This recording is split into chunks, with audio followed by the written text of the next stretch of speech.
আমরা শুরু করছি বরিশালের চিংড়ি মাছের ঝোল বড়া। আপনাদের সামনে দেখাইতেছি, দেখেন কিভাবে রান্না করা হয়। এটা আমার মায়ের কাছে শেখা, যে আমরা নারকেল আর পেঁয়াজ একবার পেস্ট করে নিয়েছি, বাচ্চা পাঠায় রাখা। আপনারা চাইলে আলাদা আলাদাও করতে পারেন, এভাবে আমার মতো একবারেও করতে পারেন। এবার একটু লবণ দিয়ে দিই।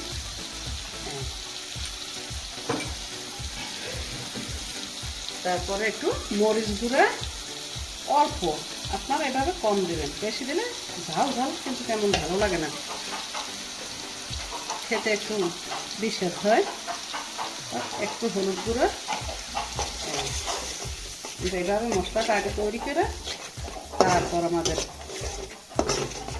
পানি দিয়ে মশলা করা হয়েছে। আপনারা দেখতে থাকেন, তেমন মশলারও দরকার হয় না, অল্প মশলায় অনেক স্বাদ। দেখেন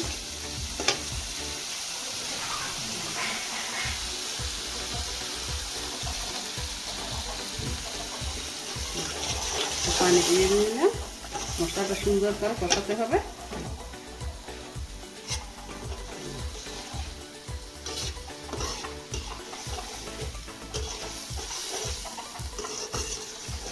অন্য তরকারির মতো আদা রসুন জিরে এত কিছু দরকার হয় না, অল্প মশলা স্বাদ বেশি।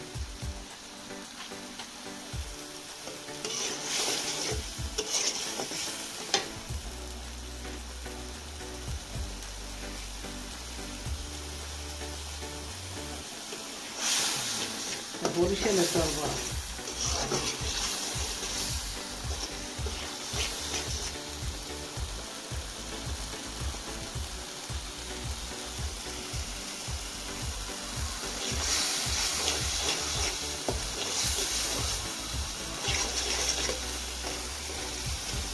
প্রথমে ছোটো চিংড়ি, ছোটো বলতে মাঝারি একটা চিংড়ি হইলেও হইবে, ছোটো হইলে কিন্তু খোসা সরিয়ে নিতে হবে, খোসা সরিয়ে পাটায় বেটে নিতে হবে। এমন সুন্দর করে বাটতে হবে যেন একটু খুব মিহি করে, নাহলে আপনাদের বড়াটা ঝোলের ভিতরে দিলে ফুলে যাবে, ওটা অতটা সুন্দর হয়ে যাবে।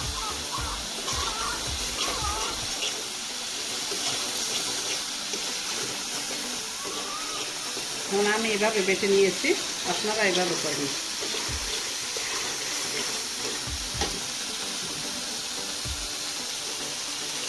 এর সাথে সামান্য একটু হলুদ দেবেন, এভাবে আমার মতোই একটু কালার আসবে, তাহলে বেশি দরকার নেই, একটু কালার আসবে এই জন্য।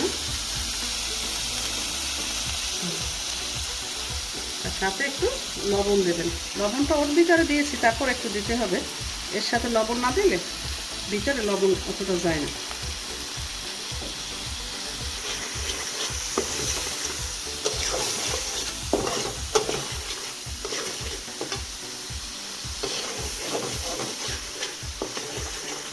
অল্প সময় রান্না হয়ে যাবে, 30 মিনিটের ভিতরে রান্না শেষ।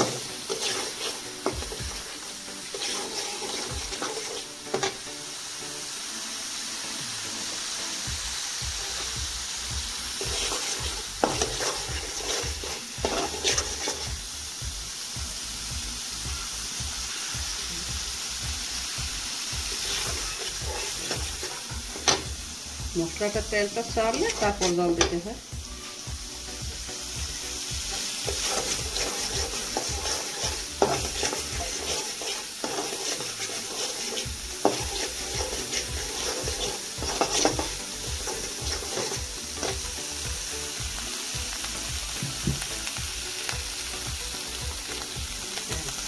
একটু তেল বের হয়েছে, এখন একটু পানি দিয়ে দিতে হবে।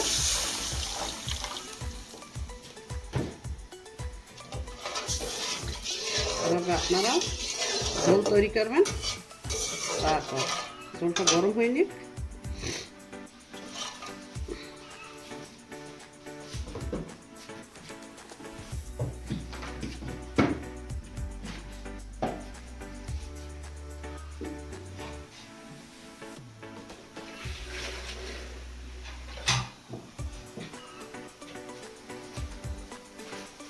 আর একটু দিয়ে দিই।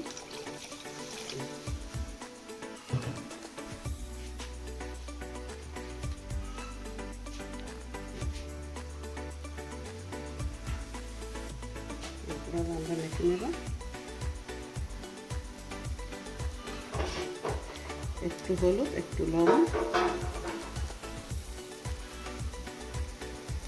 এভাবেই শক্ত শক্ত করে বাটবেন যেন পানি পানি না থাকে, তাহলে সমস্যা, বড়াটা আপনাদের অতটা সুন্দর হবে না।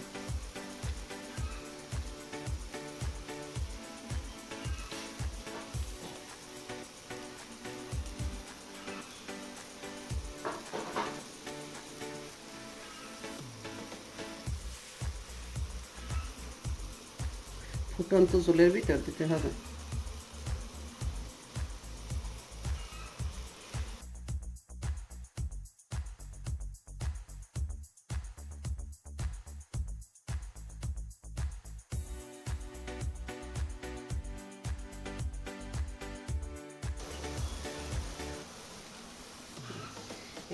এবারে আমরা একটু একটু করে দিতে আসি, আপনারা দেখেন কতটাই সুন্দর হয়। একটু একটু করে দেবেন।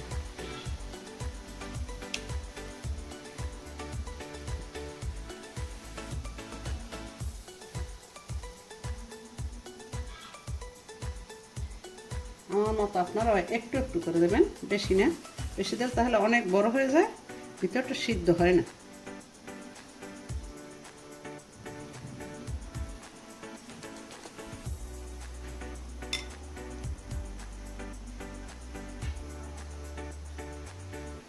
একদম মনে হবে যেন বরিশালের রসগোল্লা।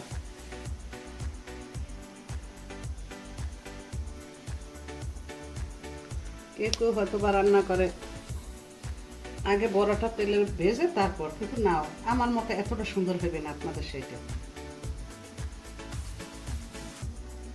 সব ফুলে ফুলে একদম ভেসে উঠতে আছে। আর একটা দিয়ে দিলাম ছোট।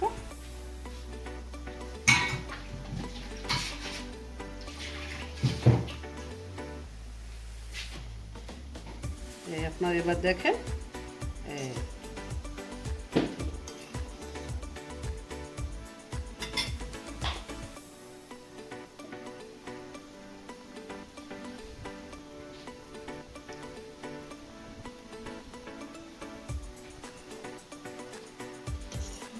বরিশালের জল বড়া আমার মায়ের কাছে শেখা।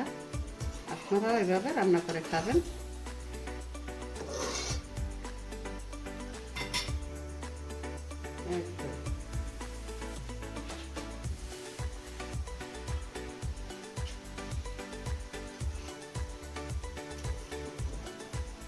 আমি তেমন মশলা দিলাম না, তো খেতে অনেক সুন্দর স্বাদ। এই আমাদের বড়া হয়ে গেছে। এখন আমরা কি দেব, শেষে একটু শুকনো খোলায় ভাজা জিরের গুঁড়ো। তাহলে এতে না অনেক সুন্দর একটা ফ্লেভার আসবে, আপনারা খাবেন। এখন চুলা বন্ধ করতে আসছে, আমার রান্না করা শেষ।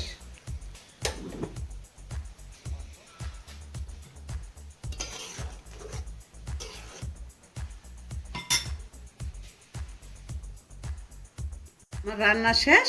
এবার আমরা একটা আলাদা বাটিতে ঢেলে নেই, তারপর আমাদের পরিবেশন করা হবে। দেখাচ্ছেন আপনারা, বড়াটা একদম সুন্দর, একদম শক্ত, কোনো খুলে যায়নি। আপনারা এভাবেই বানাবেন।